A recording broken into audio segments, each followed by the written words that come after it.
About to be spoken. This is the Extreme Life of Matt Hardy, and the pro wrestling podcast world is about to be broken. We are broadcasting from the Blue Chew Studios. Try Blue Chew free when you use our promo code Hardy at checkout. Just pay $5 shipping. I, of course, am John Alba here on the Podcast Heat Network, and I'm so excited to finally get this podcast going up and off the ground. I've had this idea for 3+ years now. What would a Matt Hardy podcast sound like? And you know what?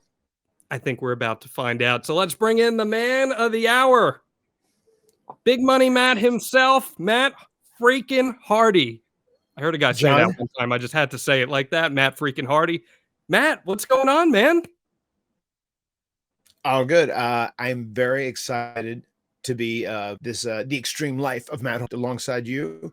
And this is going to be really, really fun. I'm really looking forward to it, especially speaking out of character, being very genuine, being completely honest and transparent about everything. It's something that I feel like I've held in for, almost 3 decades now. So it's very exciting to have this platform where I can actually do that. I have always looked at you, and I've been doing all these interviews here promoting this podcast. I've looked at you as the secret sauce to one of pro wrestling's most exciting times. And you've carried that throughout all these generations of performing. And I think, selfishly, obviously, but I think genuinely, this is going to be such a treat for pro wrestling fans around the world to get this type of insight, because as I've gotten to know you, I've learned that you're not just a great pro wrestling mind, you're a great educator. And I think there's so much that people are going to learn through the Extreme Life of Matt Hardy. What are you hoping that people get out of this show? I hope by watching this show, by listening to this show, is really how we're going to be delivering more than any other way. I hope that they look at me in a different light. First and foremost, I became famous by being one half of the Hardy Boys, who were promoted as these daredevils, as adrenaline junkies. There were many different terms, stuntmen who were willing to jump off anything, risk life and limb to entertain the crowd and win the match.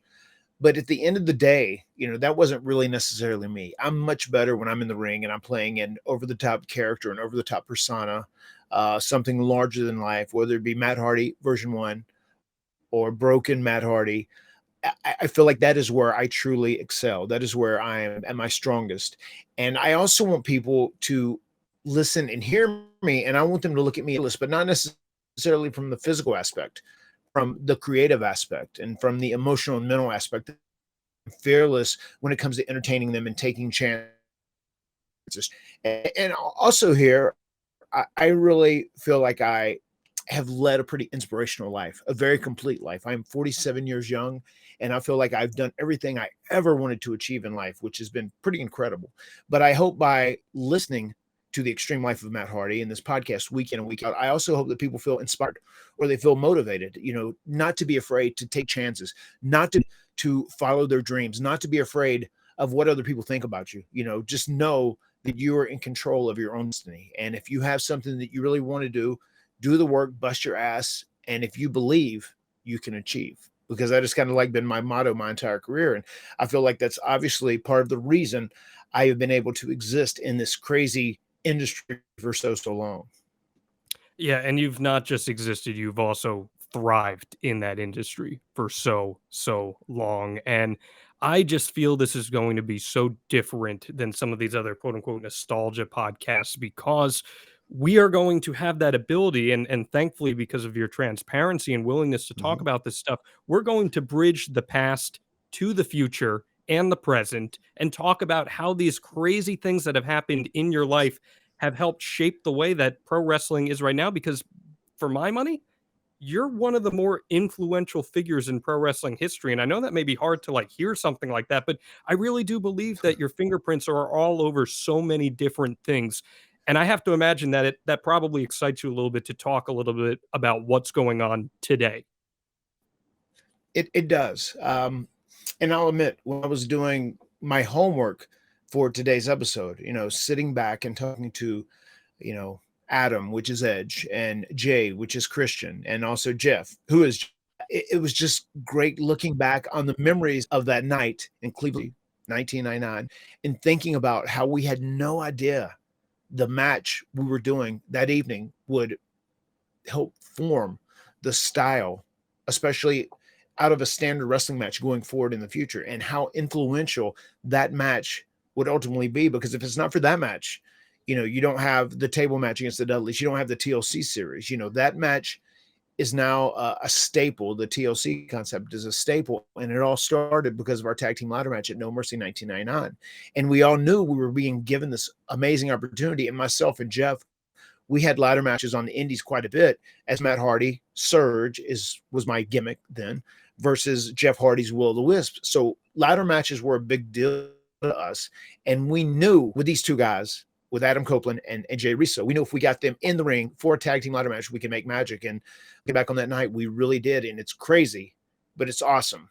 So inspirational to me now, looking back at how influential that match was.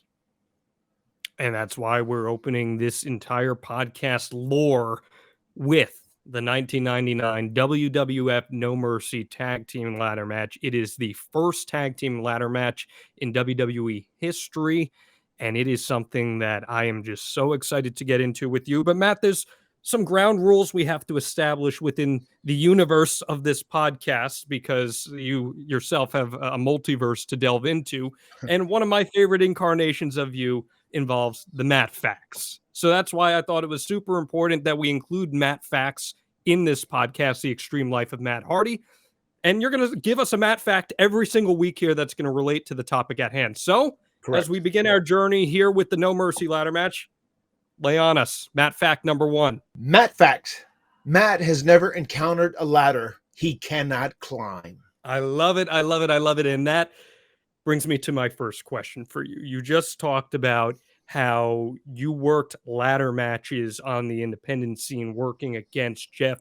What was your first introduction to the concept of the ladder match, and why was it something that you were not fearless of at all?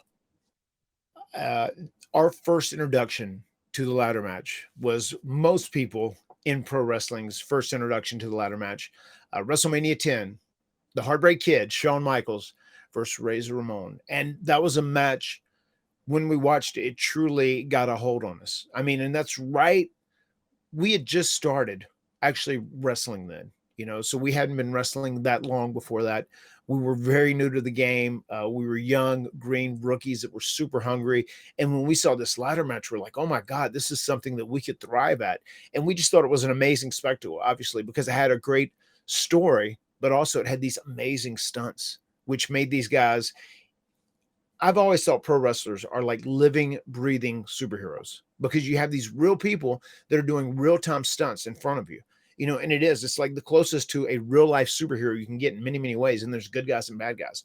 But now when we saw this ladder match and some of the incredible things they did in it, we're like, wow, these guys are truly, real life superheroes. And that's what we wanted to do. That very much inspired our style, especially as far as wanting to do ladder matches. And knowing that we were smaller guys at that time, we knew that if we could do ladder matches, we could pull off new things that hadn't been done yet. And there was a lot of groundbreaking we could do. We could truly be trailblazers in this. And myself and Jeff, we had some absolutely insane, crazy ladder matches on the independent scene here in North Carolina, as Matt Hardy, Surge versus Will o' the Wisp, Jeff Hardy. A lot of them were never even recorded, but there are some that had been documented, and a lot of those matches were inserted into ideas that happened in the No Mercy 99 ladder match.